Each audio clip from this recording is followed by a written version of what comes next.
திருமணத்தின் பொழுது அம்மி மிதித்து அருந்ததி பார்க்கச் சொல்கிறார்களே ஏன் அப்படிங்கிற ஒரு கேள்விக்கான விடையைத்தான் பார்க்க போகிறோம்.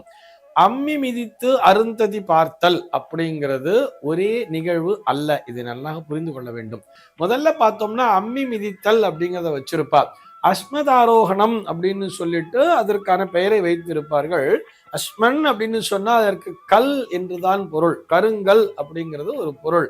அதாவது அந்த மாப்பிள்ளை இருக்கிறார்ல, இந்த திருமண மாப்பிள்ளை ஆகிய ஆண் மகனானவன் அந்த 1000 பேருக்கு முன்னாலே தன்னுடைய மனைவியினுடைய பாதங்களை பற்றி, அவருடைய வலது காலை பற்றி அப்படியே அந்த அம்மி மேல கொண்டு வந்து வைக்கணுமாம். அந்த கருங்கல் மேலே அவளை ஏத்தி நிறுத்தி வைக்கணும். நிறுத்தி வச்சுட்டு அவளை பார்த்து ஒரு சில மந்திரங்களை சொல்ல வேண்டும். வாத்தியார் சொல்லி தருவார், அவரும் திருப்பி சொல்வார். என்ன தெரியுமா அது? அதாவது அவன் அவளுக்கு அட்வைஸா கொடுக்கிறா. எப்படின்னு சொன்னா, இந்த உலகத்திலே இன்பமும் நிறைந்திருக்கும், துன்பமும் நிறைந்திருக்கும். சூழல் ஒவ்வொரு நாள் ஒவ்வொரு மாதிரி கூட இருக்கும். எல்லா நேரத்திலுமே இந்த கருங்கல்லானது எவ்வளவு உறுதியாக இருக்கிறதோ அதுபோல் உன்னுடைய மனமானது உறுதியாக இருக்க வேண்டும். சஞ்சலப்பட்டு விடக்கூடாது, உடைந்து போய் விடக்கூடாது.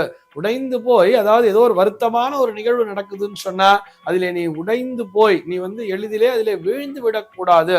உன்னுடைய மனதிலே உறுதி என்பது இருக்க வேண்டும் என்பதைத்தான் அந்த கணவனானவன் அவளிடத்திலே ஒரு பிரார்த்தனையாகவே வைப்பானாம். பிரார்த்தனையாக வைப்பதோடு அவளுக்கு அறிவுரையாக சொல்வதை கூட வைத்திருப்பார்கள். இதைத்தான் அஸ்மதாரோகணம்னு சொல்லியிருப்பார். இந்த கருங்கல் அப்படிங்கிற ஒரு விஷயம்தான் அந்த நாள்ல பார்த்தோம்னா வீட்டிலேயே கல்யாணம் பண்ணா இல்லையா? வீட்டிலேயே கல்யாணம் பண்ணும்போது வீட்டுல பக்கத்துல எங்கப்பா கருங்கல் இருக்குன்னு தேட முடியாம வீட்டிலே இருந்த அம்மிக்கல்லை கொண்டு வைத்து விட்டார்கள். அவ்வளவுதானே தவிர இதற்கும் அம்மிக்கும் எந்த விதமான சம்பந்தமும் கிடையாது.